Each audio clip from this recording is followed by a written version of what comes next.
Kapankah saudara tahu bahwa saudara sudah terperangkap dalam kesombongan?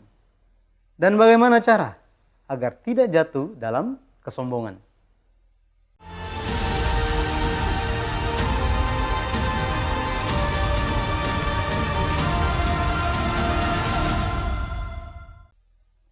Shalom, kita bertemu dalam acara Tanya Jawab Alkitab di channel GPBSI Jakarta.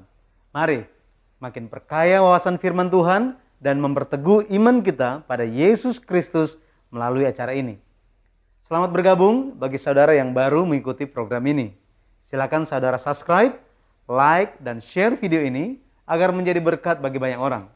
Jangan lupa klik tanda notifikasinya. Bersama saya, narasumber kita, Pendeta Dr. Yun Duhi. Shalom Pendeta Yun. Shalom. Gimana kabar hari ini? Baik-baik, puji Tuhan. Haleluya. Pendeta, kita masih membahas mengenai tips untuk tidak menjadi sombong. Terakhir kali pendeta membahas bahwa kesombongan itu berhubungan erat dengan hal tidak mengenal kelemahan yang diri sendiri miliki. Nah, apa hal yang perlu kita sadari untuk tidak jatuh ke dalam dosa kesombongan ini? Ya, untuk tidak jatuh dalam dosa kesombongan, kita harus tahu dengan jelas apakah awal dari segala dosa. Itu adalah pikiran. Ya, coba kita lihat proses saat Yudas Iskariot menjual Yesus dengan 30 keping uang perak. Alkitab dengan detail menjelaskan prosesnya. Coba buka Yohanes 13 ayat 2. Mereka sedang makan bersama dan iblis telah membisikkan rencana dalam hati Yudas Iskariot, anak Simon, untuk mengkhianati dia. Ya, jadi benih rencana untuk membunuh Yesus ditaburkan di dalam hati Yudas Iskariot. Nah, setelah itu pada saat perjamuan terakhir, apa yang terjadi? Coba selanjutnya ayat 27, Yohanes 13 ayat 27. Dan sesudah Yudas menerima roti itu, ia kerasukan iblis. Maka Yesus berkata kepadanya, "Apa yang hendak kau perbuat, perbuatlah dengan segera." Seketika itu Yesus berkata pada Yudas, "Apa yang hendak kau perbuat, perbuatlah dengan segera." Nah, setelah iblis menaruh pikiran jahat di hati, maka setan masuk. Sebagai hasilnya, Yudas Iskariot menerima roti lalu segera pergi. Coba ya, kita lihat ayat 30.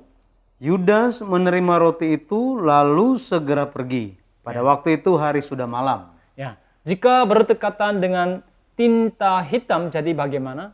Tentu jadi hitam kan? Ya. Nah, bergantung bertemu dengan siapa dan sering pergi kemana, maka kehidupan menjadi berbeda. Untuk itu, saya harap saudara-saudara sukacita dan senang untuk pergi ke gereja yang kudus, yang adalah tubuh Tuhan. Amin. Yudas Iskariot pergi untuk bertemu siapa? Para pemimpin agama. Pendeta, pelajaran apa yang hendak pendeta sampaikan atau ingin ditampakkan melalui Yudas Iskariot ini? Pelajaran yang penting bagi kita adalah fakta bahwa dibandingkan apapun, pertama-tama haruslah mengendalikan pikiran dengan baik. Mengapa Yudas Iskariot akhirnya menjual gurunya sendiri? Saat pikirannya kalah, maka dia tidak bisa menjaga hati dan kalah. Contoh, bisa berpikir gini, setan berikan pikiran seperti, Yesus kan, kamu tahu kan, Yesus bilang akan kembali kepada Bapa. Artinya dia akan mati. Yudas Iskariot, kenapa selama 3 tahun ini kamu seperti orang bodoh, susah payah pergi bersamanya? Jika Yesus mati, siapa yang akan ganti rugi jeripayamu selama ini? Nah, di saat itu, Yudas Iskariot tidak bisa menolak pikiran yang diberikan iblis demikian. Dia tidak sadar bahwa pikirannya itu adalah pikiran kedagingan. Dan dia merenungkan hal tersebut dalam hati. Maka Alkitab berkata bahwa dibandingkan apapun, yang pertama-tama kita harus menjaga hati kita. Coba ya kita baca. Amsal 4 ayat 23. Jagalah hatimu dengan segala kewaspadaan, karena dari situlah terpancar kehidupan. Ya. Pendeta, di ayat ini, seperti yang pendeta katakan, sangat perlu menjaga hati. Mungkin pendeta bisa lebih detail, bagaimana cara untuk jemaat kudus bisa menjaga hati? Kita harus memiliki keinginan atau pikiran roh. Roma 8 ayat 6. Roma 8 ayat 6. Karena keinginan daging adalah maut, tetapi keinginan roh adalah hidup dan damai sejahtera. Ya, ayat 7 juga. Ayat 7, sebab keinginan daging adalah perseteruan terhadap Allah, karena ia tidak takluk kepada hukum Allah. Hal ini memang tidak mungkin baginya. Ya. Tidak menjadi musuh Allah dan harus damai dengan Allah, barulah terima berkat jasmani dan rohani. Agar itu terjadi, maka harus punya pikiran atau keinginan apa? Pikiran atau keinginan roh. Nah, iblis adalah ahli dalam berdusta yang menyatu erat dengan perkataan dusta. Yohanes 8 ayat 44. Coba buka. Iblislah yang menjadi bapamu, dan kamu ingin melakukan keinginan-keinginan bapamu. Ia adalah pembunuh manusia sejak semula dan tidak hidup dalam kebenaran. Sebab di dalam dia tidak ada kebenaran. Apabila ia berkata dusta, ia berkata atas kehendaknya sendiri. Sebab ia adalah pendusta dan bapa segala dusta. Ya. Pendeta, mengenai hal kesombongan, pendeta bicara mengenai Yudas. Mungkin dari antara jemaat Tuhan bertanya-tanya, bagaimana dengan Petrus? Ini kan dia paling menyolok dari antara 12 murid Yesus. Ya. Sekarang kita perhatikan Petrus ya. Kalau Petrus bagaimana? Petrus pun tidak bisa mengendalikan pikirannya dengan baik, tetapi kemudian dia bertobat. Suatu hari Tuhan bertanya pada murid-murid, apa katamu, siapakah aku ini? Saat itu Simon Petrus yang sifatnya terburu-buru menjawab. Matius 16 ayat 16, coba lihat ya. Maka jawab Simon Petrus, engkau adalah Mesias, anak Allah yang hidup. Ya.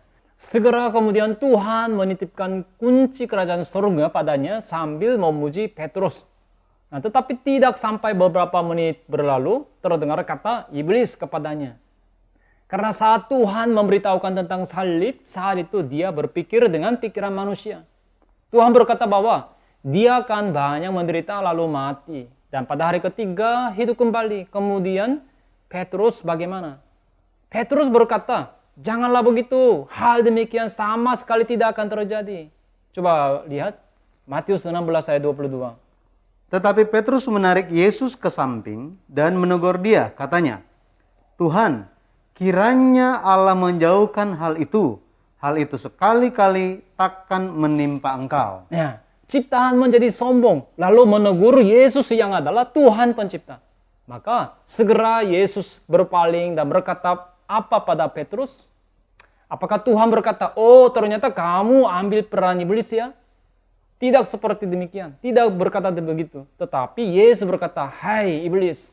Coba buka, Matius 16 ayat 23.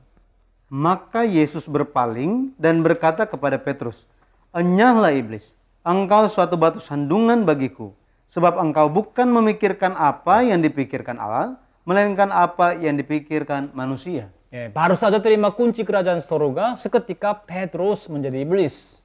Seperti demikian, di saat salah berpikir, dalam seketika menjadi iblis. Pendeta, mengenai hal ini, mungkin masih banyak orang Kristen yang belum mengerti. Mengapa Yesus menyebut Petrus sebagai iblis? Bukankah di saat ini sebenarnya Petrus sedang ingin membela Yesus? Ya, kita harus tahu bahwa pikiran dan jalan Tuhan lebih tinggi dari kita. Dan kita harus rendah hati. Coba lihat Yesaya 55 ayat 9-10. Seperti tingginya langit dari bumi, demikianlah tingginya jalanku dari jalanmu, dan rancanganku dari rancanganmu.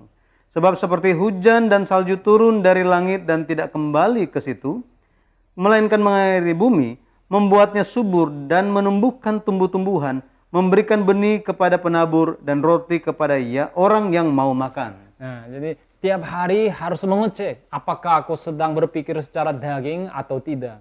Dan harus menguji diri sendiri apakah aku ada iman. Sambil siang malam merenungkan firman, dan kita harus mengecek sumber dari pikiran kita. Jika salah paham bahwa pikiran diri adalah selalu pikiran yang baik, maka jadi jatuh dalam kesombongan. Setelah Tuhan ditangkap dengan tanpa ada kekuatan untuk melawan, Petrus menyangkalnya 3 kali, Matius 26. Tetapi saat itu, berbeda dengan Yudas Iskariot. Petrus berpikir dengan baik. Coba buka. Matius 26 ayat 74. Maka mulailah Petrus mengutuk dan bersumpah, "Aku tidak kenal orang itu." Dan pada saat itu berkokoklah ayam. Selanjutnya 75. Ayat 75, maka teringatlah Petrus akan apa yang dikatakan Yesus kepadanya. "Sebelum ayam berkokok, engkau telah menyangkal aku 3 kali. Lalu ia pergi keluar dan menangis dengan sedihnya. Ya, Petrus mengingat perkataan firman bahwa dirinya akan menyangkal Yesus. Akhirnya, sebelum lebih terlambat lagi, dia bertobat dan segera berbalik. Dia memikirkan apa? Bukan pikiran daging, tetapi pikiran roh. Sebaliknya, Yudas Iskariot tidak berbalik dan menjadi orang yang dikutuk. Jadi, kalau dirangkum, jika tidak ingin terperangkap dalam roh kesombongan, maka harus mengendalikan pikiran dengan baik. Pendeta, mungkin pendeta bisa menjelaskan bagaimana cara untuk tahu apakah aku terperangkap dalam roh kesombongan atau tidak? Ya, kita melihat apakah syukur telah hilang. Seandainya pujian syukur telah hilang dari mulut dan dari hati kita, maka kita berpikir bahwa semua aku yang lakukan itu dengan baik. Dan sikap atau perkataan menjadi tidak sopan dan menjadi mencari keuntungan diri. Coba buka ya, 1 Korintus 13 ayat 4. Kasih itu sabar, kasih itu murah hati, ia tidak cemburu, ia tidak memegahkan diri dan tidak sombong. Ya, ayat 4 kan ada selanjutnya ayat 5. Ayat 5, ia tidak melakukan yang tidak sopan dan tidak mencari keuntungan diri sendiri. Ia tidak pemarah dan tidak menyimpan kesalahan orang lain. Cemburu, memegahkan diri, kesombongan, berlaku tidak sopan, mencari keuntungan diri adalah satu paket. Sebaliknya, syukur, kasih, sabar, murah hati, dan lain-lain pun adalah satu paket. Pada akhirnya, jika berlimpah syukur, maka roh kesombongan tidak bisa beroleh tempat. Amin. Berikutnya, melihat apakah telah melupakan Allah dan mengedepankan diri. Jika hati menjadi sombong, maka menjadi lupa akan Tuhan Allah. Coba buka ya, Ulangan 8 ayat 14. Jangan engkau tinggi hati, sehingga engkau melupakan Tuhan Allahmu yang membawa engkau keluar dari tanah Mesir, dari rumah perbudakan. Jadi orang-orang berpikir bahwa urusan keluarga dan urusan pekerjaan pun aku lakukan dengan kekuatan diriku. Sampai saat ini aku sudah banyak pengalaman. Maka kalau buat usaha baru pasti akan berjalan lancarlah. Maka jadi berpikir bahwa kekayaan pun telah diperoleh dengan usaha dan kekuatanku. Tetapi Tuhan Allah ingin agar kita ingat bahwa Tuhan Allah lah yang memberikan kekuatan tersebut. Ayat 17. Maka janganlah kau katakan dalam hatimu, kekuasaanku dan kekuatan tangankulah yang membuat aku memperoleh kekayaan ini. Selanjutnya ayat 18 juga. Ayat 18. Tetapi haruslah engkau ingat kepada Tuhan Allahmu, sebab dialah yang memberikan kepadamu kekuatan untuk memperoleh kekayaan, dengan maksud meneguhkan perjanjian yang diikrarkannya dengan sumpah kepada nenek moyangmu seperti sekarang ini.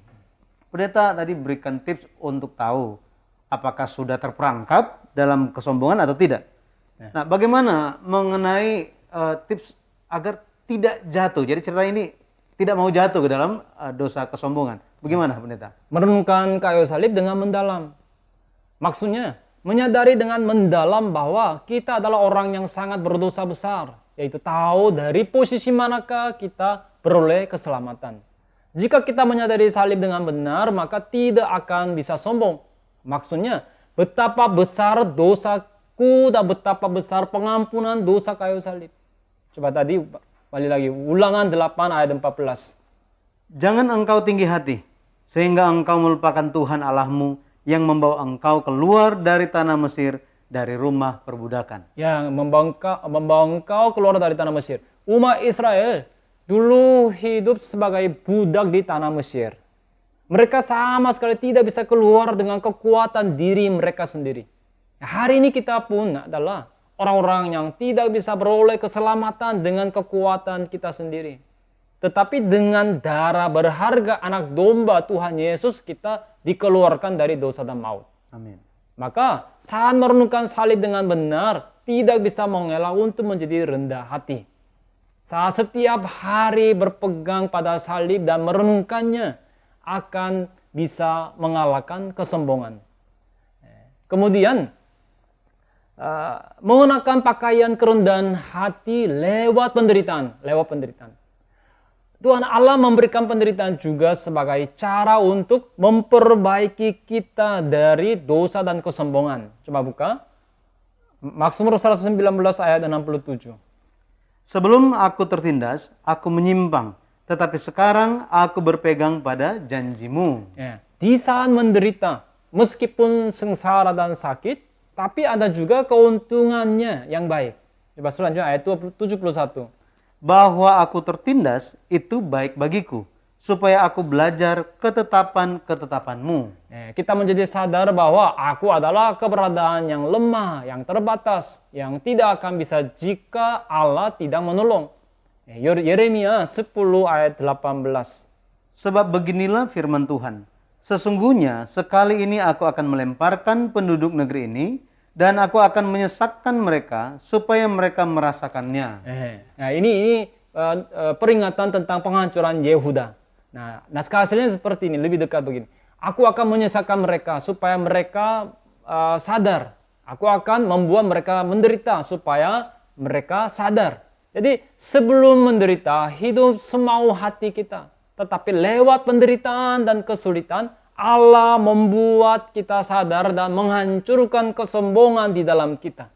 Coba buka terakhir. Ibrani 12 ayat 11. Memang tiap-tiap ganjaran pada waktu ia diberikan tidak mendatangkan sukacita, tetapi duka cita. Tetapi kemudian ia menghasilkan buah kebenaran yang memberikan damai kepada mereka yang dilatih olehnya. Amin. Amin. Terima kasih Pendeta Yun untuk penjelasannya. Demikianlah saudara, tips untuk mengetahui apakah kita sudah terperangkap dalam kesombongan atau tidak. Juga tips bagaimana supaya tidak jatuh dalam dosa kesombongan. Mari terus mengikuti program Tanya Jawab ini supaya wawasan firman kita makin diperluas dan iman semakin diteguhkan. Silakan tuliskan pendapat saudara mengenai pembahasan hari ini pada bagian komentar. Sekaligus jika ada pertanyaan yang ingin disampaikan. Sampai bertemu pada Tanya Jawab Alkitab GPBSI Jakarta selanjutnya. Tuhan memberkati dan Shalom.